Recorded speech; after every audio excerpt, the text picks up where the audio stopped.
Good afternoon, Conomics subscribers. It's Friday the 12th of February, and today I am most delighted to be joined by my colleague Mr Bourn, and he is going to speak to us today, ladies and gentlemen, something I've been promising you for some weeks. He is going to be speaking to us about the F585 A2 stimulus material, which just by coincidence, Mr Bourn, happens to feature Zambia. Excellent. And I know that you have a particular expertise in having lived there. I don't want to say too much and steal your thunder, Mr Bourn, so would you like to tell the viewers in their hundreds of thousands, let's hope so, in their hundreds of thousands, a little bit about how you know so much about Zambia and so on? Well, I had the privilege of working in a school in Zambia for nearly 4 years. My wife and my family, we went out to Chengelo School, which is in central Zambia, in 2010, and we came back in 2014. So we had nearly 4 years in total, working at Chengelo, which is a very well-known boarding school, Christian ethos school in Zambia. And it was an amazing opportunity for us, and we loved every minute. And sometimes we miss the climate and the people. So yes, but we left it behind mainly for the education of our children to come here to Emmanuel College. Right, okay, excellent. So what I thought we could chat about today, Mr Bourn, was this particular extract material which our Upper 6 students have for their A2 exam, focuses on a number of things about the Zambian economy, and I think you are in A1 position to help us with it. So the key things would be schooling in Zambia, which you obviously know a lot about, Zambia's over-dependence on the mining and export of copper, any corruption that goes on there, if it goes on at all, I don't know, you will know better than me. The sort of the current state of the economy, the brain drain, and just factors about the Zambian economy which you would consider would be holding back its economic development. Okay. So shall we just tackle each one of those in turn? Okay, so shall we maybe start with Zambia's over-dependence on copper? Okay, we can do. I'll start with the Zambian football team, if I may, which are called the Chipolo Polo, and that means in Bemba, the local language, that means the copper bullets. And that gives you some idea of how significant copper is to the Zambian economy. I believe something like 75% of all their export revenues comes from this one product. And by far the biggest urban area outside of Johannesburg in southern Africa is the mining area in northern Zambia. Is a vast industrial area with huge mines, massive copper refining industries, and it is absolutely central to the prosperity of the Zambian nation. Not only Zambia, but also neighbouring Congo as well. So very, very important. Okay, I'm glad that you've reinforced the 75%, because that's what we've been quoted here as well. So obviously in the good times and when the global economy has been thriving, copper prices have globally obviously been rising at the same time. When you were living and working in Zambia, did you see, or did the local workforce, the local households, did they feel the benefit of that in any way? Well, Zambia is a poor country. I believe it's one of the poorest in the world. At one time it was in the bottom 4. I think it's improved slightly from then. I think in recent years Zambia has seen significant economic growth, nearly 10%. I wouldn't have thought that was true in the last couple of years, but certainly within the last 10 years the economy has grown very quickly. And that is largely off high copper exports, or the high revenue from copper exports, mainly to China. China's economy has been growing very quickly, and China has been buying most of the copper for use in their industries, and so Zambia has massively benefited from that. But of course in the last year or so, maybe in the last 2 years, the Chinese slowdown has had a huge impact on Zambia, and Zambia is now really feeling the slowdown in exports. So the country is now, I think, that local people are really suffering from that, and what you'll find in Zambia is that even in the good times, that money wasn't really reaching the rural poor. Trickle down is very, very slow. You know, you can go to rural parts of Zambia, and it's very much, you know, sort of what you would expect from traditional Africa, with, you know, mud huts and straw. And that kind of thing. And yet you can go to the capital and you'll see amazing wealth, and you'll see huge growth and development in the capital city. So I think a lot of the money ends up staying in the large urban areas, and not much of it trickles down into the rural. And would you say it stays in the hands of the few? That's my impression from what having seen and lived there, and seeing how the wealth is distributed. You see Lusaka, the capital, booming.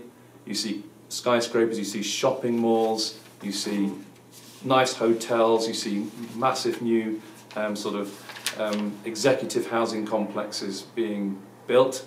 But then you can drive out into rural areas of Zambia, and it's a very, very different story. And you've got all the major statistics of poverty would be there. Yeah, I mean, we're told here in our extract that the GDP per capita is just under $3,000 US per person.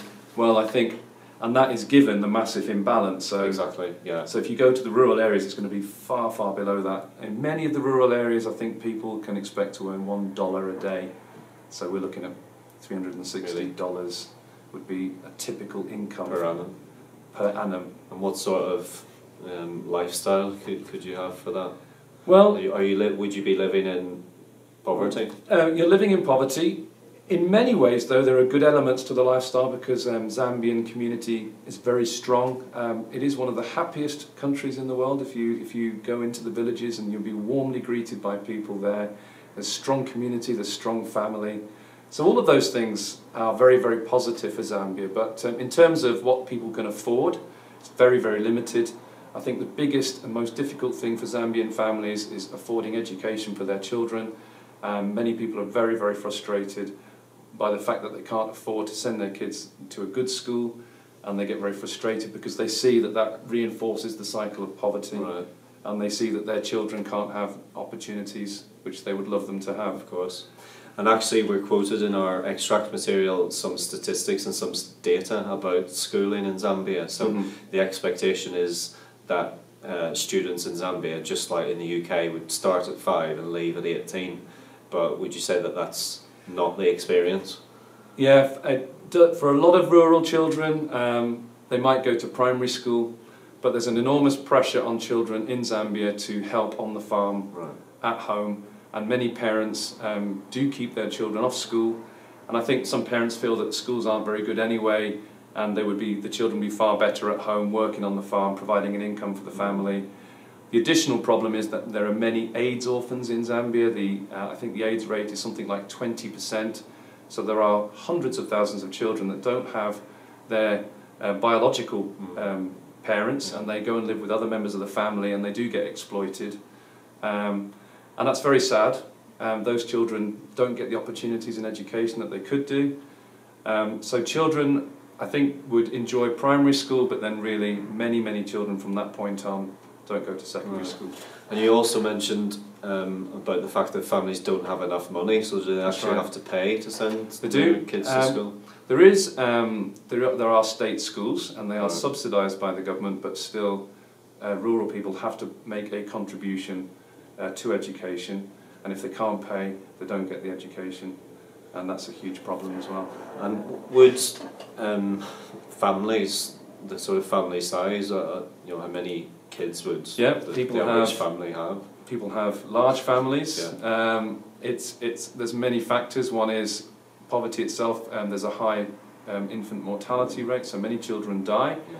So parents want to have children because they need the support of a family as they get older. There isn't any pensions, there isn't any welfare state, so a family provides, it looks after the old, but many children die because of disease. AIDS is a big problem, and so people have big families, and also there is a lack of education in terms of family planning. So people typically, a typical family may be 5, 6, 7 children. So far bigger than in the UK. Yeah. Okay. Just to sort of come back a little bit to what you were saying about the copper mines and the exports and so on, and all of the majority of those exports going to China. Yeah. We were talking just earlier, and you were talking about who owns the mines in Zambia. Could you maybe just tell everybody a little bit about that? Well, Zambia got independence from the UK in 1964, and at that point there was a socialist government, which means that the president, Kenneth Kaunda, of the time wanted to nationalise all of the mines that did belong to British companies, and he wanted to bring them under state control of the Zambian government. He wanted the money from the mining to come into the Zambian economy. However, one of the major problems in Zambia is the poor, very low productivity of Zambian workers, and they couldn't actually run the mines for a profit.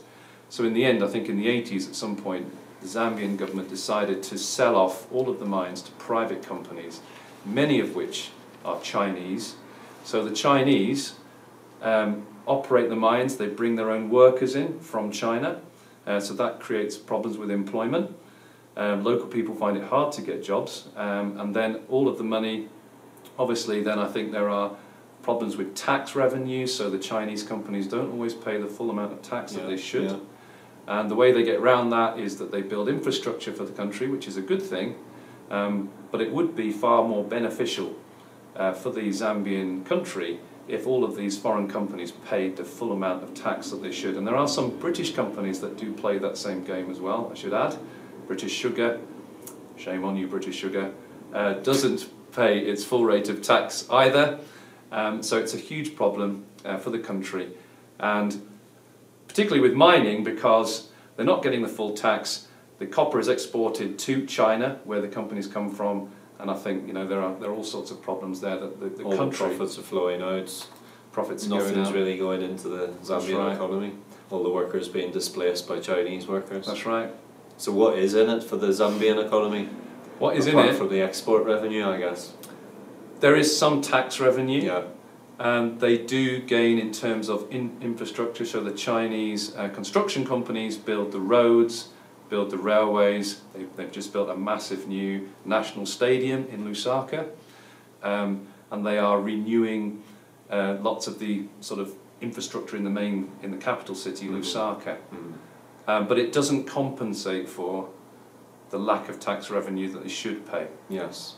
I mean, the lack of tax, it's interesting because we hadn't actually talked about this before, but actually this is also mentioned. So the tax revenue only contributes, the tax revenue from copper only contributes 10% of government tax revenues in the economy. And it's interesting also what you said about the sort of the state ownership and nationalisation, because it didn't work.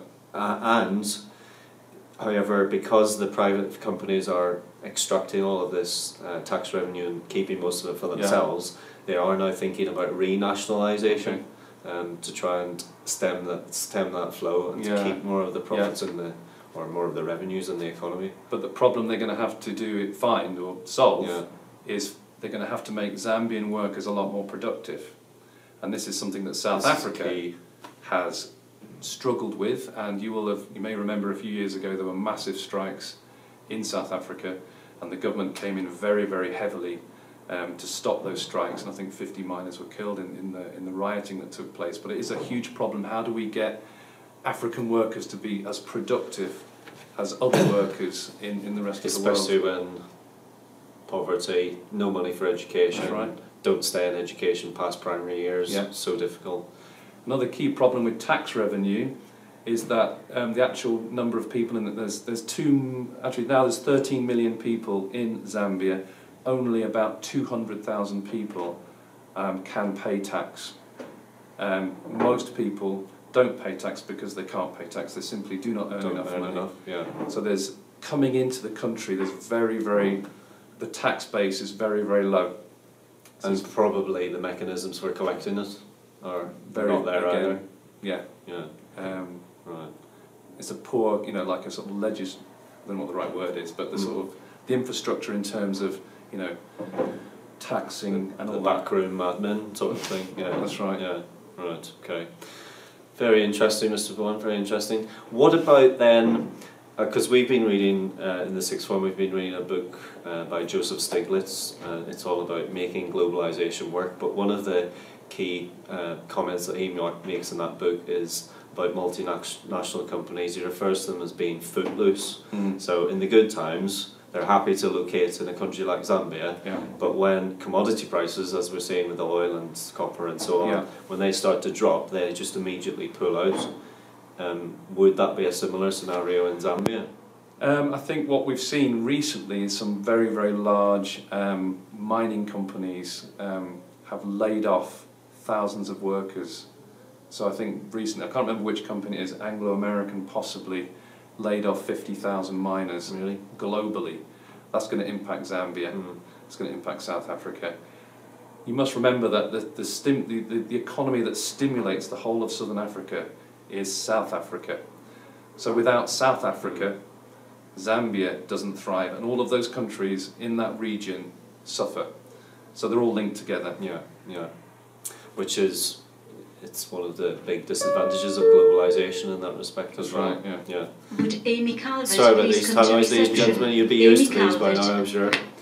Okay, right. Now, I think then, could we then maybe say a little bit about corruption? I mean, we sort of touched on it, but you don't need to be too explicit about it or too direct in it, but it's clearly a problem when tax...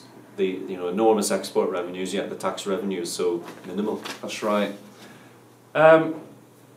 It's a huge problem. Corruption is a massive problem all over Africa. It stems partly from low salaries. So you'll notice, if you go to Zambia and you're driving along the road, that the policeman will come and stop you for speeding or whatever it is. They'll often make something up. And they'll demand a fine from you, and they'll target people with nice cars. I mean, that's just a very small example. So, every single level that you can imagine in Zambian society, there is endemic corruption, and part of it comes down to the Zambian model of society, a patriarchal model where you look after your family, which at one level is a good thing.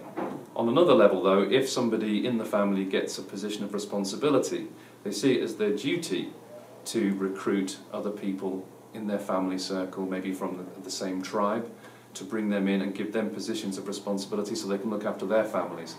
But what you're not getting necessarily is the right man for the right job. And so you get that kind of corruption where, your friend, jobs for the boys, your friend or somebody in your family will get the nice job. So that happens a lot, but also whenever there's a financial transaction, somebody will feel it's their right to take a cut of that.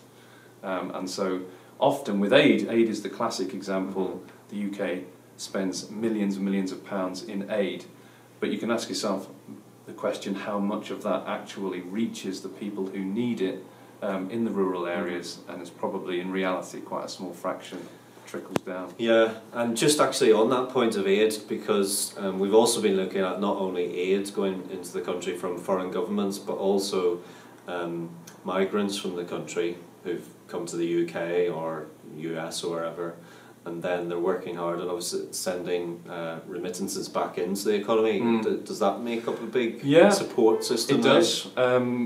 Zambian men particularly do work abroad, and they will travel to Tanzania, I think is a major destination, or further afield. I think the Middle East is a major draw, so places like Dubai and so on looking for migrant labour. Zambian people do go there. And they do find employment, and they do send money back to their families. So that is a good source of income for the country. Yeah, okay.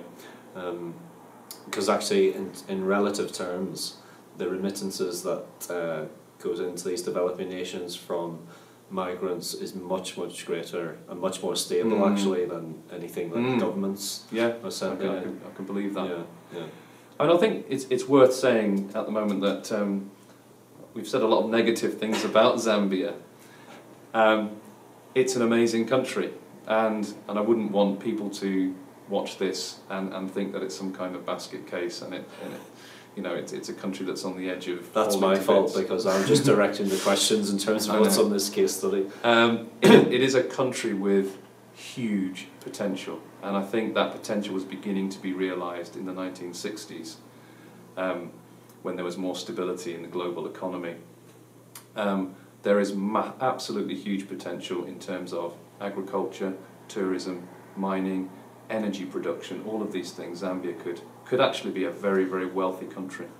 Given the opportunity, given if they could channel good amounts of tax revenues and aid money into the right place, Zambia would be a very wealthy country. And they could really, you know, in terms of the economics of it, they could really increase their sort of long-run economic potential. Absolutely, growth, yeah. Basically. Yeah, definitely. In many ways, Zambia is like Zimbabwe. Zimbabwe in the 70s and 80s was an economic miracle in Africa. Obviously, civil war ruined all of that. But Zambia has many of the same characteristics, much of the same potential that Zimbabwe had. And it could be a major economic centre for the whole of the African continent. Okay. Which would be great values of comment, of course, for any essays or comment questions that we may get. Okay. I think just one other thing that I would like to mention just on camera, because we were talking about it before, was just you were talking about the road network and the sort of the infrastructure, the railways, all that type of thing. Okay. So in 1964, the country gained independence from Great Britain, and at that time they were given the infrastructure that the British colonial government had developed at the time, which was a railway infrastructure which linked the mines to the southern African ports. They also had a fairly good road network. What's happened since then is that there hasn't been much development of that network. So what we've seen is a massive increase in the number of trucks. So if you go to Zambia now and you go to the main road between Ndola, the northern city where the mines are, to Lusaka, you'll see an endless lines and columns of huge, great big trucks carrying copper and mining equipment. But that's all on a single carriageway road, which hasn't developed much since the 1960s. It's got lots of potholes in it. It's a very dangerous road because of all the trucks. 40 people a day die on that road because many people in Zambia don't have a car. They have to walk along the side of the road. And there are also, so everybody uses that road. There's one single track road. The whole nation uses that road, walking, bringing animals to the market, taking their kids to school. So you'll see 5-year-old kids going to primary school walking right along the main road, and a huge great big truck belting past at 120 kilometers an hour. So you can see why the accidents happen. But this lack of investment in the road network is stifling economic growth. The other big problem is the electricity supply. Zambia, in order to generate foreign income, sells most of its electricity that it generates from hydroelectricity to neighbouring countries to make money, but they do something called load shedding, so they cut the supply to Zambia, which limits the growth of farms. Farms need the electricity for their irrigation systems, and so the farmers can't expand, industries can't expand, and so roads are a problem, electricity supply is a problem. The railways, sadly, are virtually non-existent. They do run, but they're very, very dilapidated, and that could be, if you were to invest one thing in Zambia to get the country going again, I would say railways. Okay. The education system needs looking at. It does. And what about healthcare? Well, if you're rich, the healthcare is okay. There's some good hospitals in Lusaka. If you're poor, it's abysmal. There are clinics and so on locally, but it's a very, very low standard of healthcare. Again, they struggle to get quality doctors and nurses. They can't pay them. They're paying low rates, low salaries, so they can't attract them. The quality of education is simply not producing people with the right calibre of It's a vicious circle, isn't it? It is. It's a complete vicious circle. And anybody with talent, who is bright, who does well, who goes to a good school, will come and work in the Western world, which brings us to our next point, which is the brain drain. Yeah. And they will send money back, which is a good thing, but they're taking their expertise and their knowledge out of the country, and they'll come and it's a boost to us. We gain from their education when it's needed And it's again, needed in the it's developing whole world. sort of potential capacity, long-run growth thing. It's reducing all of that all the time. Right. So the sad thing is that we benefit from Zambian education, probably in some ways more than Zambia does. Because anybody that's got good qualifications, in fact, most of the students that I taught, or many of the students that I taught at Chingelo are now in British universities. And okay, they may go back to Zambia, which would be fantastic. They may stay here for a while, get some experience, take that back to Zambia, or they may stay in the UK, they may go to Australia, Canada, America, to countries which, quite frankly, don't need. Well, we do need those skills, but we want our own people to have those skills, and we need people to go out there. And that's part of the reason my wife and I decided that we wanted to go to Zambia, was to give something back, something of the training that we had here in the UK. Some of the benefits of a good education system and the experience that we've had in teaching here, and to take that to Zambia. I know it's for a very short time, and we would have loved to have stayed longer, but we hope that we've given some contribution to some students in that country to hopefully help the country. And they do need, I mean, the only way that you're going to advance, that these countries will advance in some ways, is for people to go out there and work for a low salary and be prepared to sacrifice. Because the market model, the current market model that we have in the world, people generally go for the best paid jobs, and those jobs are in the Western world or in rich countries, China, the Middle East, Dubai, the West. You know, you're not going to go... Can't compete. It's a competitive market economy, and we need some way of encouraging people with skills to stay in the country, to attract people from this country to go and work there for a while. And it is a sacrifice, because I wasn't paid, we weren't paid very much for 4 years, and there are other teachers in this school, in Emmanuel, that have done the same thing as well. But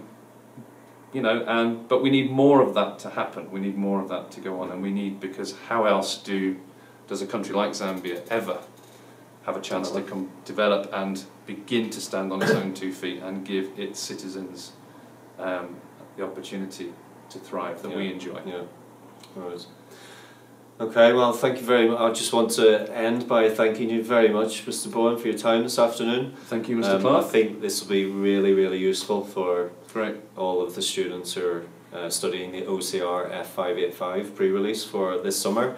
So thank you very much, and maybe we can have a part 2 at some point in the future. Absolutely, I'd enjoy that. Excellent. Okay. Thank you for inviting me. Well, thank you. So it's goodbye from me. And it's goodbye from him.